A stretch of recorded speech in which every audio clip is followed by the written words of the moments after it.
नमो अरिहन्ताणं नमो सिद्धाणं नमो आयर्याणं नमो वज्रायाणं नमो लोये सविसाहुणम् परमीय सिरसाणीमिं गुणरयण विभूषणं महावीरं सम्मात्रयण निलयं पयडि समुक्कीर्तनं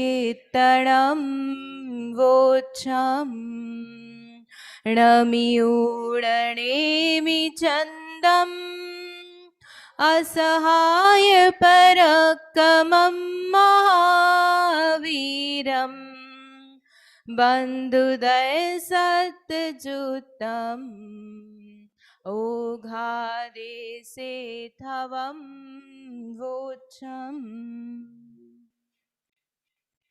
आचार्य श्री नेमिचंद्र सिद्धांत चक्रवर्ती द्वारा रचित श्री गोमटसार जी कर्मकांड ग्रंथ है और इस ग्रंथ में योगस्थान प्ररूपणा में योग स्थान किस प्रकार से पाए जाते हैं उसका स्वरूप हम यहाँ पर देख रहे हैं। उसके संबंध में किस प्रकार से स्थानों की संख्या है, कैसे वो कम ज़्यादा होते हैं और जीवों को कितने समय तक पाए जाते हैं, उनका प्रकृति प्रदेश आदि से किस प्रकार से संबंध है, ये सारा वर्णन जो है इसमें हम यहाँ पर समझ रहे हैं। और कल हमने इसमें अपूर्व अध्ययन किया था, अपूर्व स्पर्धकों के बारे में समझा। इसमें एक क्वेश्चन कई लोगों ने बाद में पूछा था कि अपूर्व स्पर्धक वाले योग हमको हुए हैं या नहीं हुए हैं। तो जैसे हमने पिछले शिविरों में स्थिति और अवधि ज्ञान आदि के भेदों को समझा है। स्थिति के भेद कैसे बनाते हैं, किसी जीव को कोई भी कर्म बनता है तो वो अंतर्मुहूर्त से लेकर के 70 कोड़ा कोड़ी सागर है ना, डिपेंडिंग अपॉन उसका भेद किस टाइप का है तो हम उसके भेद बनाते हैं ना। अंतर्मुहूर्त प्लस 1 समय वाला भेद, फिर अंतर्मुहूर्त प्लस 2 समय वाला भेद, अंतर्मुहूर्त प्लस 3 समय वाला भेद, ऐसे करके ये सारे भेद हैं। यानी कोई जीव कर्म बांध सकता है तो वो कितने कितने प्रकार से बांध सकता है, तो उसके सारे भेद कहाँ तक ले जाना, 70 कोड़ा कोड़ी सागर तक। यानी एक सागर की स्थिति भी बांध सकता है, एक सागर प्लस 1 समय, एक सागर प्लस 2 समय, ऐसा करते करते वो सारे स्थितियों के भेद बनते हैं। ऐसे ही अवधि ज्ञान में हमने बताया था कि वो कितना द्रव्य क्षेत्र काल भाव से जानता है, तो उसकी हमने रेंज बताई थी कि देशावधि ज्ञान यहाँ से यहाँ तक जानेगा तो वो कितने कितने योजन तक का क्षेत्र जान सकता है, काल में कितना जान सकता है। तो इसी प्रकार से जो योग स्थान है उसकी रेंज है। जो योग स्थान बोल रहे हैं इसका क्या मतलब है कि वो इतने प्रकार से इसके भेद हो गए, वेरिएशन हो गए योग स्थान में, और ये जीवों को पाए जाएंगे। तो वो जो अपूर्व स्पर्धक है ना, वो तो हम रचना के लिए, योग स्थान को समझने के लिए कि वो आगे आगे के भेद कैसे बन रहे हैं उसको समझने के लिए अपूर्व स्पर्धक की रचना बताई है। अपूर्व स्पर्धक का ऐसा मतलब नहीं है जैसा हम नवे गुण स्थान आदि में जब हम अपूर्व स्पर्धक और बादर कृष्टि सूक्ष्म कृष्टि वहां पे बनाते हैं तो वैसा वाला नहीं लगाना है ना। अपूर्व का मतलब क्या बोला है यहाँ पे कि नया बनाया है। जो अभी जितने स्पर्धक थे जितनी संख्या में उससे एक स्पर्धक नया बना, इसलिए उसको क्या कहा, अपूर्व स्पर्धक। और जो उन्हीं अपूर्व स्पर्धक से जो योगस्थान बना है वो योगस्थान जो है हमें पाया जा सकता है, उसके पाए जाने में कोई बाधा नहीं है। ठीक है, रिवाइज करना है क्या कल का? भाभी क्वेश्चन पहले रिवाइज करना है तो लोगों को थोड़ा सा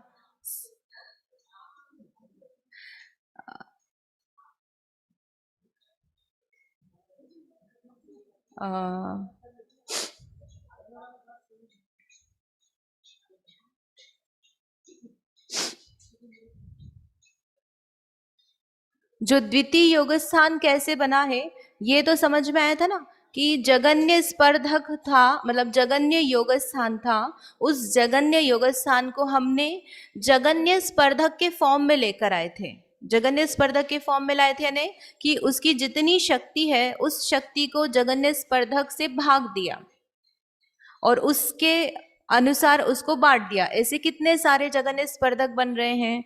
तो वहां पर उदाहरण जो लिया था उसमें हमने 80 निकल कर आया था कि एक जगन्य योग स्थान है, उसमें जगन्य स्पर्धक के 80 जगन्य स्पर्धक बनेंगे। तो जगन्य स्पर्धक समझ में आ रहा है ना, क्या बोल रहे हैं, बार बार जगन्य स्पर्धक नाम आ रहा है। जगन्य स्पर्धक यानी जो गुणहानि रचना की है उदाहरण में, उस गुणहानि में पहला जो स्पर्धक है, उस पहले स्पर्धक की यानी जो 4 वर्गणाएं हैं उस पहले स्पर्धक में, उनकी जितनी शक्ति है उस शक्ति को यहाँ पर पे लेना है। इन चारों की जो शक्ति है, इस शक्ति को टोटल करना, और उस शक्ति को हम क्या कह रहे हैं, जगन्य स्पर्धक। और उसी से फिर जो पूरी शक्ति निकल कर आई है उसमें हमने भाग दिया, और ऐसे कितने बनेंगे यहाँ पर बता रहे। आवाज क्यों आ रही है? नहीं, वो वाली नहीं, किसी के बात करने की आवाज आ रही है।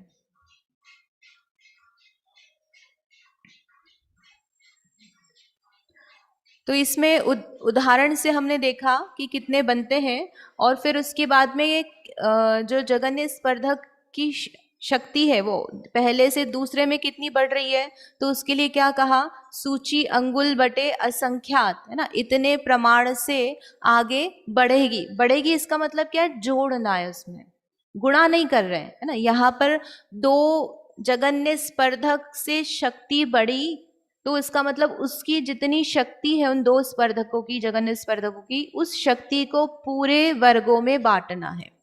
पूरे वर्गों में बांटना है, सारे आत्मा के प्रदेशों में बट जाएंगे। इतना क्लियर है ना। और उसके बाद में क्या किया कि वो शक्ति हर बार बढ़ेगी, यानी उतनी ही जितना हम शक्ति बोले, सूची अंगुल बटे असंख्यात, इतनी शक्ति रूप से जो जगन्य स्पर्धक हैं वो हर बार उतना उतना उतना बढ़ेगा। उतना प्रमाण फिक्स है, उतना प्रमाण फिक्स है। तो उसके लिए फिर हमने किस तरह से किया था यहाँ पर कि जो पहला जगन्य योग स्थान है उसमें 80 जगन्य स्पर्धक हैं, तो अगले वाले योग स्थान में उसमें सूच्यंगुल का संख्यात्वा भाग रूप से जगन्य स्पर्धक बढ़ाए, तो यहाँ हमने 2 माना, तो यहाँ पर कितने हो गए, 82। ठीक है। उसके बाद यहाँ पर कितने हुए, नीचे तीसरे पे 2 स्पर्धक फिर से बढ़ाएंगे, 84, फिर उसके बाद 86। तो ऐसे करते करते करते यहाँ पर जब 100 तक आ जाएंगे, मतलब 10वें नंबर पर जो योग स्थान बन रहा है उसमें यदि अविभाग प्रतिच्छेद हम निकालें तो वह जगन्य स्पर्धक के फॉर्म में कितने आएंगे, तो 100 जगन्य स्पर्धक उसमें बन जाएंगे। तो यहाँ पर जाकर के क्या होता है, एक नया स्पर्धक बन जाता है। और नया स्पर्धक को नाम क्या दिया है, अपूर्व स्पर्धक। ये समझ में है ना। फिर उसके बाद क्या किया था, फिर से हम आगे और 2-2-2-2 करके जो हमारे जगन्य स्पर्धक है उनको बढ़ाते बढ़ाते हम 120 पर लाए थे। तो यहाँ पर जाकर दूसरा अपूर्व स्पर्धक बना, फिर 140, है ना, और फिर 160 पे, ऐसे करके यहाँ तक जाकर इन्हें 10-10-10 स्थान आगे जा करके जब 40 स्थान आगे चले गए, तब यहाँ पर ये जो अपूर्व स्पर्धक है, जो जगन्य स्पर्धक है वो दुगुना हो गया। 80 जगन्य स्पर्धक बन रहे थे पहले योग स्थान में, तो 160 जगन्य स्पर्धक बन गए। ये समझ में है। और जब 160 जगन्य स्पर्धक बने हैं तो यहाँ पर नई गुणहानि बन गई। और नई गुणहानि कैसे बनी कि 4 बार स्पर्धक बन गए 10-10 के गैप से। तो हमारे पास कितने कलेक्शन हो गया, 4 अपूर्व स्पर्धक बन गए। और हमने यहाँ वाले एग्जाम्पल में माना है कि 4 स्पर्धक में एक गुणहानि बन रही है। तो निश्चित रूप से हमारे पास जब हम 160वें नंबर वाला जो है, मतलब 40वें स्थान पर जो योग स्थान बन रहा है, वहां नई गुणहानि बन जाएगी। ठीक है, समझ में आया। और अब ये दुगुना हुआ, फिर इससे डबल स्थान, ये 40 स्थान आगे गए थे तो अब 80 स्थान आगे जाएंगे, तो वहां पर चौगुना होगा। किसका चौगुना, जगन्य स्पर्धक का। यानी 80 का चौगुना क्या हो गया, 320, और 16 का दुगुना लगा लेंगे। तो इस तरह से ये अपूर्व स्पर्धक और दुगुना, चौगुना, 8 गुना, 16 गुना, 32 गुना रूप से ये बढ़ते बढ़ते उत्कृष्ट योग स्थान तक सारे भेद बनेंगे। किसके भेद बना रहे हैं हम, योग स्थानों के। तो ये योग स्थानों के जो भेद हैं, अब उसी में किस जीव को कहाँ से कहाँ तक पाए जाएंगे, उसको 84 योग स्थानों के माध्यम से समझ रहे हैं। जो एक इंद्रिय, 2, 3, 4 इंद्रिय जीव है, उनको इनमें से कहाँ तक कौन सा वाला योग स्थान उनको संभव है, वो यहाँ पर हम देख रहे हैं। पहले ये प्रियंका दी पूछना चाहते थे। अभी उपाद जो अपन ने लिया है, वहाँ तो अपन ने निर्वृत्ति अपर्याप्तक और लब्धि अपर्याप्तक ये दो यूज किए हैं, तो वहाँ ठीक है क्योंकि वो पहला समय ले रहे हैं। पर बाद में जब हमने एकांतानुवृद्धि लिया तो उसमें निर्वृत्ति अपर्याप्तक क्यों यूज कर रहे हैं?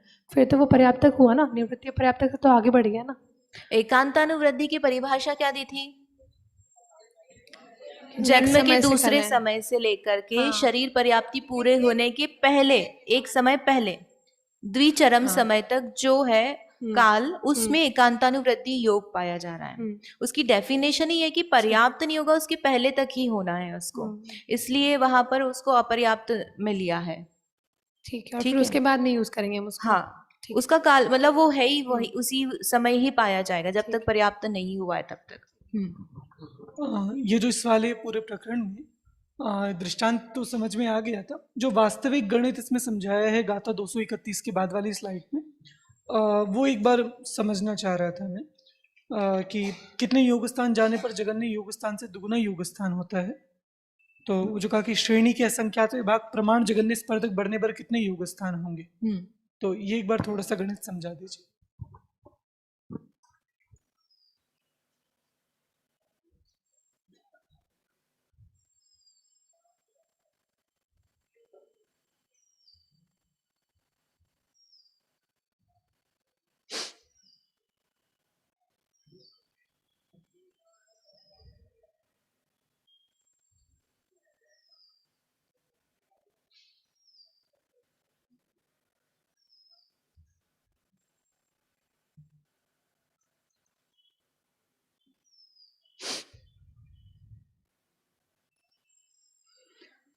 जो वास्तविक गणित है, तो उसमें आत्मा में जो प्रदेश है अभी जगन्य योग स्थान में, उसमें संख्यात लोग प्रमाण बोल रहे हैं हम, और उसमें जगन्य स्पर्धक के फॉर्म में कन्वर्ट करके हमको क्या करना है, आगे आगे बढ़ाते जाना है।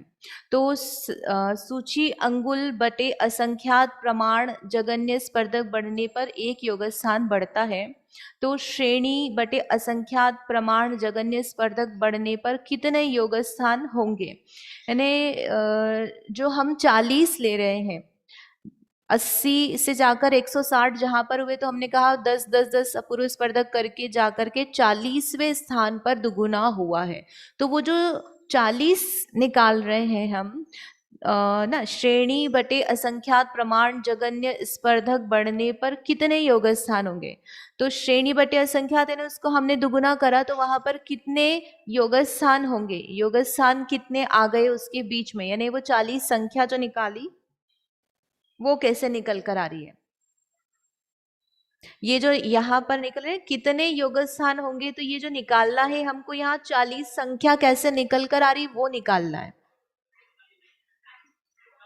हाँ, दुगुना जो स्थान है, नंबर ऑफ दुगुने कहाँ पर जाकर हो रहे हैं, वो संख्या कैसे पता चली, 40 कैसे लाए हम? नहीं, वो 40 ही है, ये निश्चित है, वो इष्ट है हमको। हाँ, नहीं, सिद्धांत में यहाँ पर 40 एग्जाम्पल से बता रही हूँ ताकि आपको मैप हो जाए कि हम निकालना क्या चाह रहे हैं, यानी वो कहाँ पर जाकर 160 हो रहा है, तो वो 40 स्थान जा रहे हैं, तो वो 40 कैसे निकल कर आया, तो श्रेणी बटे असंख्यात प्रमाण जगन्य स्पर्धक बढ़ने पर कितने योग स्थान होंगे, यानी वो दुगुना हो रहा है, जितने भी उसके जगन्य योग स्थान में इतने जगन्य स्पर्धक बन रहे हैं, उसके 80 है ना, उसके दुगुने हुए वापस, तो 160 हुए, तो उतने ही वापस बढ़ाने हमको, 80 ही और बढ़ाने हैं, तो वो 80 जो है वापस कब बढ़ेंगे, तो उसके लिए उन्होंने फिर त्रैराशिक किया है, और उसके लिए फिर श्रेणी मतलब चूंकि जमाई है, तो इतने योग स्थान जो है, तो इतने अभी आप प्रतिशत इसके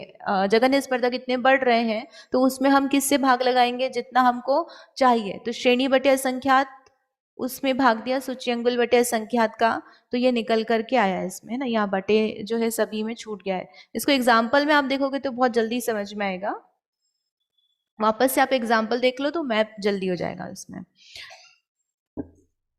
2 जगन्य स्पर्धक बढ़ने पर एक योग स्थान बढ़ रहा है, 2 पर एक बढ़ा, फिर 2 पर एक बढ़ा, फिर 2 पर एक बढ़ा, तो हमारे पास 80 है, तो वो 80 के वापस 80 कब बढ़ेंगे, तो इसलिए यहाँ लिखा 80 जगन्य स्पर्धक बढ़ने पर कितने योग स्थान होंगे, इतना समझ में है? तो 80 के लिए क्या करना है, हमको 80 बढ़ाना है, तो 80 बटे 2 कर दिया, सूच्यंकुल के असंख्यात भाग का इतना हमको बढ़ाना है, इतने स्पर्धक बढ़ाने हैं, तो आधे हो गए उसके, 2 बढ़ा रहे हैं हम, तो 40 स्थान जाने पर बढ़ेंगे। तो ऐसे ही यहाँ पर जो है अर्थ संदृष्टि है उसमें लगाना।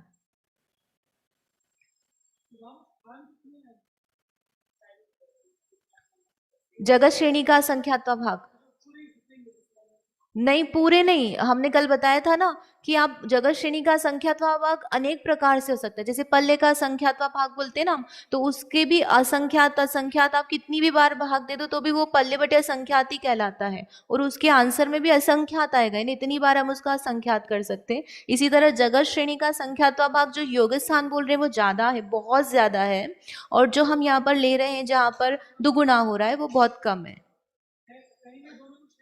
श्रेणी का इवन अपूर्व स्पर्धक के लिए भी हम बोलेंगे ना तो वो उतना ही कहेंगे। तो इसका अर्थ यही हुआ ना कि ये जो दोनों नीचे असंख्यात हैं वो कट नहीं सकते हैं क्योंकि वो अलग अलग लेवल के असंख्यात हैं। अब सामान्य से इस पूरे को एक असंख्यात नाम दे दो, श्रेणी बटा असंख्यात, सब असंख्यात ही है।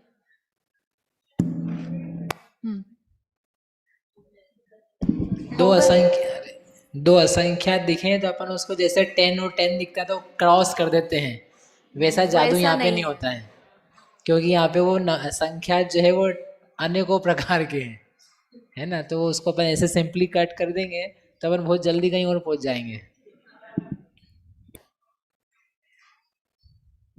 अब इस